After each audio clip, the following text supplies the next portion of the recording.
I'd like to thank the SPE Foundation for making this distinguished lecture program possible through member donations and a contribution from offshore Europe.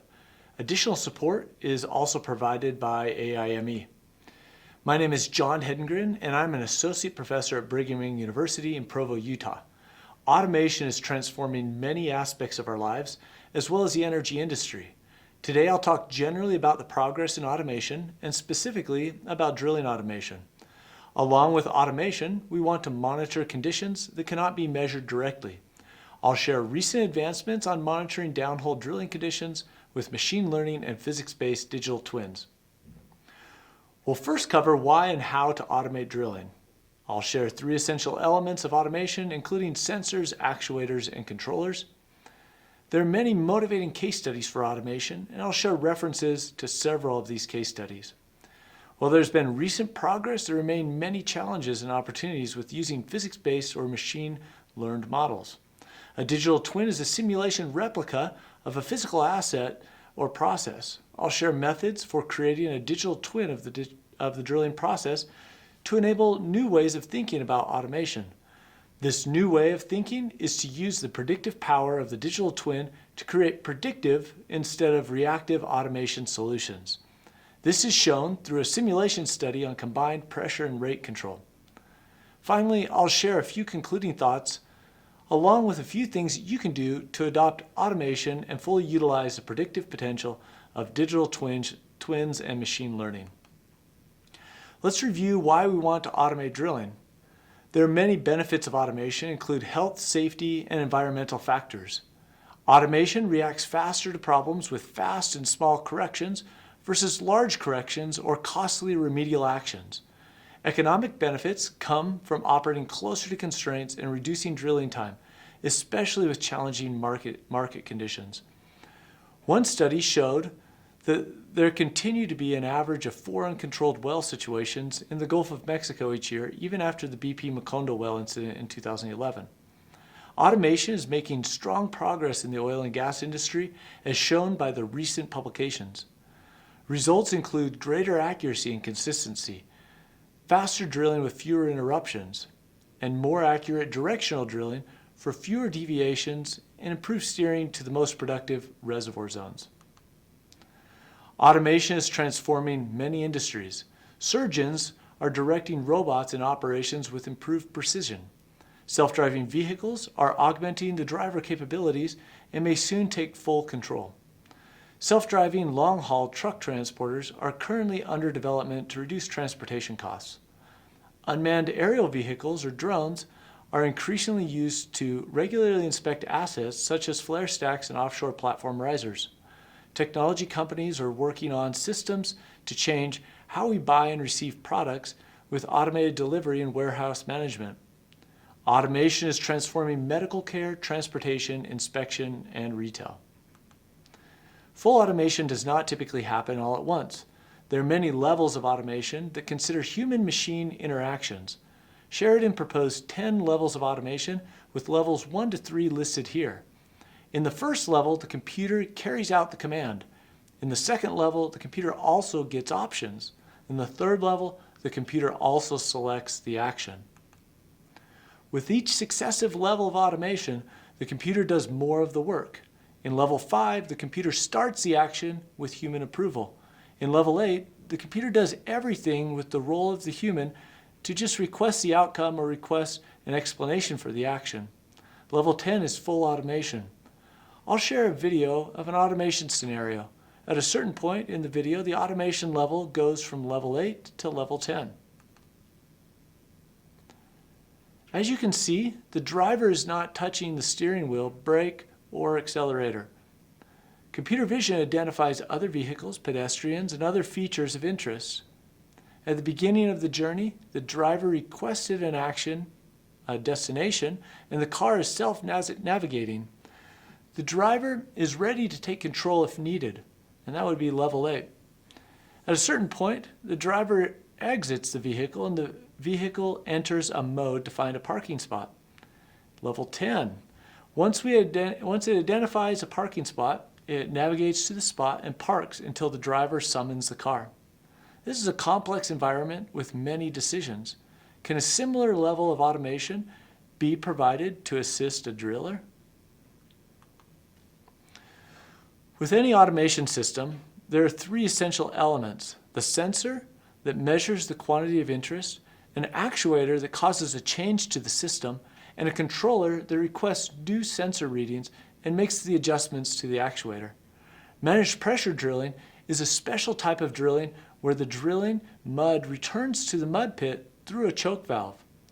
When the valve closes, the pressure increases at the drill bit to increase the downhole pressure to match something like the reservoir pore pressure. MPD also uses a back pressure pump to maintain flow through the choke valve and regulate pressure when the main mud pump is stopped. In designing an automation system for MPD, there are many considerations including open or proprietary systems, centralized or distributed control systems, and simple or complex features. Now that we have reviewed three essential elements for automation, let's first review the progress with sensors. Similar to these other industries, the drilling industry has experienced a rapid increase in the amount of drilling, completions, and production data that's available. Mud pulse telemetry is a common method for transmitting data from downhole sensors, but is generally limited to less than 100 bits per second. Acoustic signals and electromagnetic telemetry have improved data transmission rates, as well as the recent developments with wired drill pipe. Wired drill pipe in particular has increased the data transmission rates to over hundreds of thousands of kilobits per second, and next generation technologies are under development to further expand this capability. It is important to monitor downhole pressure in particular to remain within an accurate pressure region. A lower limit for pressure is the collapse pressure, and an upper limit is the overburden pressure. Even more restrictive limits are the lower pore pressure, where fluid influx may occur, and the upper fracture pressure, where the reservoir may be damaged or lead to drilling fluid loss. The bottom hole pressure fluctuates during drilling operations as the mud pumping stops for additional pipe connections. Some reservoirs have wide pressure margins, while others have very narrow pressure margins. The wide pressure margins on the left indicate that the wide fluctuations in pressure are allowed, while the narrow pressure margins on the right indicate that tight pressure control is essential during drilling. The choke valve in MPD adjusts the pressure at the surface. The mud density, or equivalent circulating density, ECD, adjusts the slope of the pressure versus the depth along the drill string. The closing of the choke valve has the effect of moving the starting pressure at the top to the right. Choke valve opening and mud pump flow are used to adjust the bottom hole pressure. The rate of penetration, or ROP, of the drill bit is adjusted with weight on bit and the drill string rotation rate in revolutions per minute. The ROP and pressure control are traditionally separate. Pumps and chokes are used to adjust pressure, and the drill string is used to adjust cutting rate. Later I'll show a new way of thinking where the pressure and ROP are combined instead of separate. The table gives a summary of the actuator sensors and estimated parameters required for predictive control. The actuators are the main mud pump, return choke valve, and the back pressure pump. The sensors are bottom hole pressure, annular pressures, and choke valve pressure. More information is in the SP 173045 publication. Successful completion of a depleted reservoir in Southeast Asia would not have been possible without automation. This particular depleted reservoir had very narrow pressure margins. Wired drill pipe was used to measure the bottom hole pressure and maintain the pressure during all phases of drilling. This case study shows successful closed-loop pressure control to maintain pressure within 1 bar during normal drilling operations and within 3 bar during pipe connections. More discussion and results are given in the IADC SPE paper 112651. The Southeast Asia case study used a proportional, integral, and derivative controller. PID has terms that monitor the measured and target pressures to adjust the choke valve. A PID controller is a feedback controller that is like driving forward while looking backwards. The controller sees how far it is away from a target value and makes adjustment to return to the target. PID controllers are very common in automation applications and can also be used and supplemented with feed-forward elements to anticipate some future changes. Next, we'll do a demonstration of feedback control with an Arduino microcontroller. This is an example of PID that adjusts a transistor heater to maintain a temperature. The blue dashed line is the desired set point or temperature target. The orange solid line is the measured temperature. The black line below is the heater output that is adjusted by the PID controller. The heater application is like driving forward while looking backwards at the deviation outside the target lane. Imagine if the application could use a digital twin of the process to look forward instead. This is called model predictive control, as represented with the blue car on the right. The driver looks forward and occasionally checks the mirrors behind to update an understanding of where the car has been and what obstacles or disturbances are expected in the future. As an essential element of model predictive control is the digital twin that is used to predict the future versus the future current and future control actions. Model predictive control uses a digital twin simulation to anticipate future temperature. A move plan is calculated every 3 seconds and the heater values are implemented. After 3 seconds, new temperature measurements update the model and the calculation is repeated. Target temperatures may be a trajectory that controls the speed of response as shown on the top plot, or else a temperature range as shown in the middle plot. With model predictive control, the move plan shows what the heaters will do in the future up to 2 minutes in advance. The move plan changes as new measurements or target set points are updated. This is a comparison between PID and MPC. As you can see, there's little difference and both perform very well. MPC is especially needed when the system is nonlinear or there are multivariate effects that a PID controller cannot handle. The MPD drilling process is highly nonlinear with respect to choke valve opening. As the choke valve closes below 20%, there's a large increase in the downhole pressure. The effect is amplified with increased mud pump flow. An automation system that does not account for this dramatic pressure increase may fracture the reservoir by closing the choke valve too much. With the challenges of multivariate effects and nonlinear drilling process, there are many recent opportunities to use predictive models in automation. First, there are drilling-based models such as artificial intelligence and deep learning. In addition, there are physics-based models of wellbore hydraulics and drill string dynamics. Optimizers have improved by 2.5 billion times in the past 30 years. Let me explain that. Computational power has improved 17,000 times according to Moore's law, and some optimizers are 150,000 times faster on the same benchmark problems. Combining these two improvements allows automation systems to optimize predictive models much faster. Database models such as artificial neural networks can be used to create a digital twin. When there are multiple layers of neurons, it becomes deep learning. Additional neurons generally improve the model fit, but there may also be problems with extrapolation outside the training region. If there is knowledge of the system, it can be imposed on the problem as a first principles or physics-based model, such as the case where x1 times x2 is selected as an input. Here you can see the training process with different forms of the model and different number of neurons. And you can see that each of the lines are going to be additional parameters that are in the model. Physics-based models are accurate digital twins of the drilling process as shown in SPE 112109.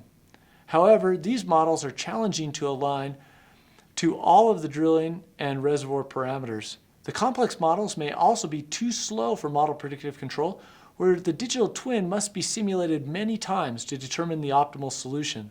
The hydraulic and drill string models are still useful, however, to train simplified models for automation. There are also advanced physics-based models of the drill string. The simulation on the left is a finite element analysis of the drill string. The simulation on the right shows the development of backward whirl. The backward whirl is from interaction between the drill string and borehole wall. The physics-based models accurately predict downhole behavior, but may be too slow to be used in real-time automation. There are also hardware-in-the-loop simulators, such as at Celle, Germany, that verify the accuracy of the drill string models. Controlled case studies such as these provide valuable data and validation for simplified models that are useful for automation. Fit-for-purpose models are essential in model predictive control. A simplified model is trained from the complex model. Once the model is trained in the first 25 seconds, the simplified model agrees with the complex model that is perhaps too slow. The simplified model can also be trained from downhole data, such as from wire drill pipe or measurement while drilling MWD tools. Returning to the temperature control device as an example, the model is trained by adjusting the parameter values to match the data. These parameter values are shown as K1 and K2 as dot sizes. The model predictions are aligned to past data as shown in the purple region. The model is then used to predict the future and develop an automation strategy as shown in the orange region.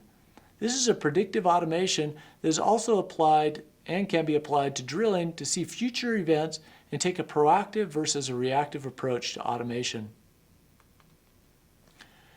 Digital twins are trained from data and used to predict the future and coordinate multiple actuators. In the prior Southeast Asia case study, only the choke valve was used to control pressure. These results show what is possible if the mud pump were adjusted in coordination with the choke valve to improve pressure control. The mud pump remains above a minimum limit needed for cuttings transport. This enables smaller adjustments of the choke valve and improved pressure control.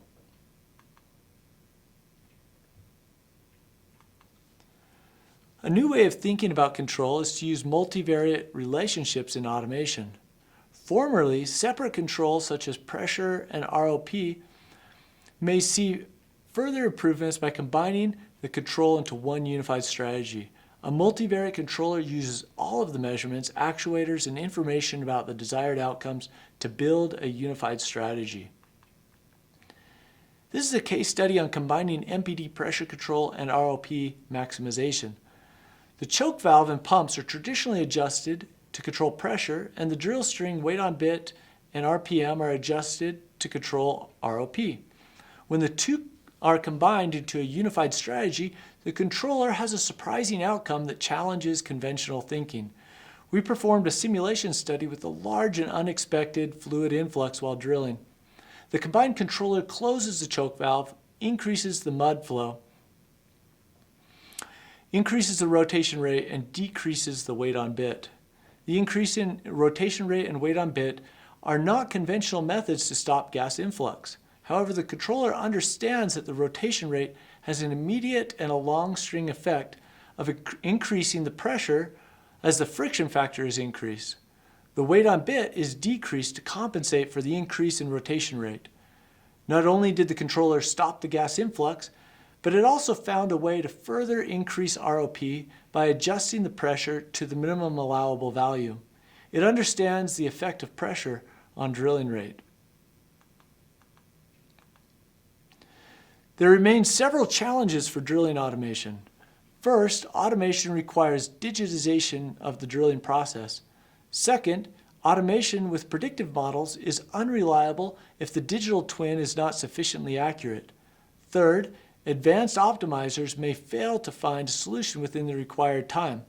There are challenges that need further attention and development with reinforced learning methods that may be able to update digital twins and ensure reliability of the solver solution. In conclusion, automation leads to greater accuracy and consistency of drilling operations. Recent case studies show quantifiable results with faster drilling and fewer interruptions. There are three essential elements for automation, including sensors, actuators, and controllers. Developments in each of these areas have enabled higher levels of automation in the medical field, transportation, aviation, retail, and the drilling industry. Predictive and multivariate control are two ways of thinking about automation that are new.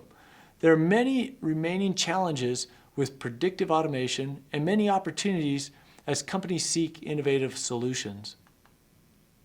There are many resources to help you get started. There's a subsection of the SP Drilling Systems Automation Technical section, DSATs, that is focused on creating models, cases, and data sets for evaluating new automation strategies. I also teach an online course on machine learning and dynamic optimization. I'd also like to connect with you on LinkedIn or discuss future opportunities for automation. I look forward to visiting the 21 local SP sections to share this message on drilling automation and to share this presentation with the online community. Thank you for your attention. Your feedback is very important. I encourage you, if you're part of one of the SP local sections, to fill out an evaluation form at sp.org/dl. Thank you.